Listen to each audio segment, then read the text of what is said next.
रोहन जी, ये सबसे बड़ा एग्जिट पोल हम दिखाने जा रहे हैं। आपसे कुछ ही देर बाद आंकड़े भी सामने होंगे। गुजरात में तो आप रहे, गुजरात से आपका नाता भी है। अगर गुजरात चुनाव की बात करें तो जैसा सौरभ कह रहे थे कि कोई बहुत बड़ा मुद्दा ऐसा नहीं था जिसे विपक्ष जिसकी चर्चा कर रहा हो, अगर मोरबी को छोड़ दे तो, या फिर कोई ऐसी बहुत बड़ी उपलब्धि नहीं थी जिसे सरकार जनता के बीच में लेकर जा रही हो। क्या उम्मीद है आपको अब इस एग्जिट पोल से भी और आने वाले रिजल्ट को लेकर भी?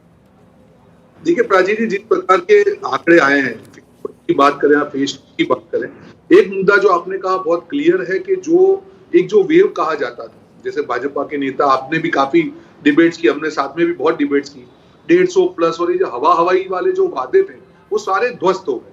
अगर वेव होता तो जो अर्बन एरिया है वहां पे 10% वोट क्यों कम होता? अगर वेव होता, अभी जैसे ये बोल रहे थे हमारे साथी, मोदी जी का वेव था, तो फिर अर्बन एरिया जहां पे ये कहा जाता है कि बीजेपी स्ट्रांग है, वहां पे 10% वोटिंग क्यों कम होती? आज भी जो वोटिंग के आंकड़े हैं, हर जगह पे कहीं ना कहीं कमी दिख रही है। सो मुद्दा जो प्राचीन, जो मैं डिबेट में उस समय पे भी कहता था, गुजरात ने इस बार गुजरात के मुद्दों पे वोट दिया है। आज मोरबी उसमें बहुत बड़ा मुद्दा था, जहां पे एक असंवेदनशीलता, प्रधानमंत्री जी गुजरात से थे, लोगों की अपेक्षा थी कि अगर प्रधानमंत्री जी गुजरात से हैं तो जो भी इसके पीछे जो जिम्मेदार लोग हैं उनके ऊपर कार्यवाही की जाएगी। नहीं हुई।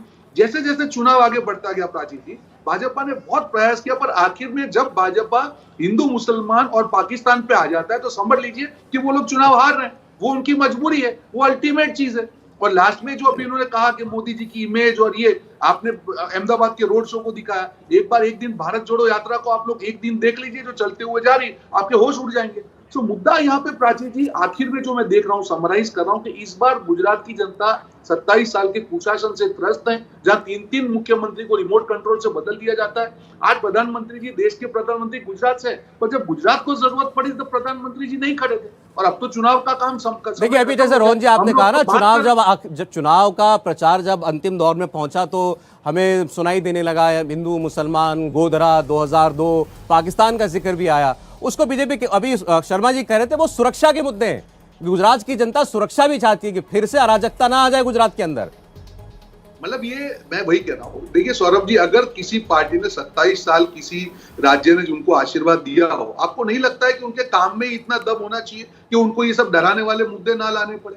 आज मैंने 2017 का इनका जो मैनिफेस्टो है सौरभ जी, जो संकल्प पत्र है, मैंने 10 डिबेट में भाजपा के प्रवक्ता के सामने चैलेंज के साथ मुद्दे डिस्कस किए। कहा था कि महिलाओं को मुफ्त शिक्षा देंगे, इंटरनेशनल यूनिवर्सिटी बनाएंगे, हम लोग स्मार्ट सिटी को डिलीवर करेंगे। अगर 2017 का एक भी मुद्दा आपने डिलीवर किया नहीं है तो आपकी मजबूरी है कि आपको हिंदू मुसलमान और पाकिस्तान करना ही पड़ेगा। और लास्ट हफ्ते में जैसे जैसे चुनाव नजदीक आता गया, ये जब आते, जो ये तीनों की जब एंट्री हो गई, तब समझ लीजिए कि भाजपा को मालूम है कि अब जो जमीनी हकीकत है वो अलग जा रही है, हम चुनाव हार रहे हैं। पर इस बार सौरभ जी वो मुद्दे भी नहीं चले। मैं आपको बता रहा हूँ, ये पहला गुजरात चुनाव है, वहां पे वो मुद्दे भी इस बार नहीं चले। के शर्मा जी इस बात का जवाब देना चाह रहे हैं। के शर्मा जी तो ये कह रहे हैं रोहन गुप्ता जी कि वो भी तो देश का ही मामला है। अगर सुरक्षा की बात कर रहे हैं तो गुजरात देश से अलग नहीं है। के शर्मा जी, आपके पास 27 साल की एक भी उपलब्धि नहीं है, इसी वजह से सिर्फ और सिर्फ कारपेट बॉम्बिंग पर ही आप डिपेंडेंट हैं।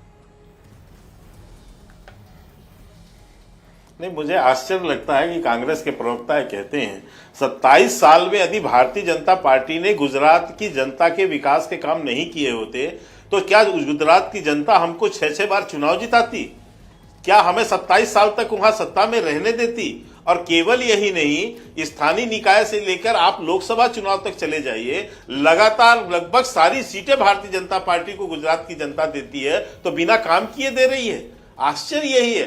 सच्चाई ये है कि रोहन जी, जो कांग्रेस के प्रवक्ता हैं वो वास्तविकता से बहुत दूर हैं, जमीनी हकीकत से दूर हैं, क्योंकि कांग्रेस की विश्वसनीयता बची नहीं है, उसके नेतृत्व की विश्वसनीयता नहीं बची है। इसलिए जो है जनता उनकी बातों पर विश्वास नहीं करती, और हमारे बातों पर इसलिए विश्वास करती है कि जो हम कहते हैं वही नहीं, उससे भी ज्यादा करके देते हैं। मैं उपलब्धियों की, आज चुनाव समाप्त हो गए हैं, मुझे वो बहुत उपलब्धि गिनाने की जरूरत नहीं है, लेकिन मैंने उस दिन भी कहा था उसी रिवर फ्रंट पे। शर्मा जी, वैसे कभी कभी चुनाव के बाद ही बताना चाहिए कि हमने क्या किया है, सिर्फ चुनाव में नहीं। बनाने वाली भारतीय जनता पार्टी है आज। नहीं, सुन लीजिए, मैं बात उपलब्धियों पे बता दूं कुछ।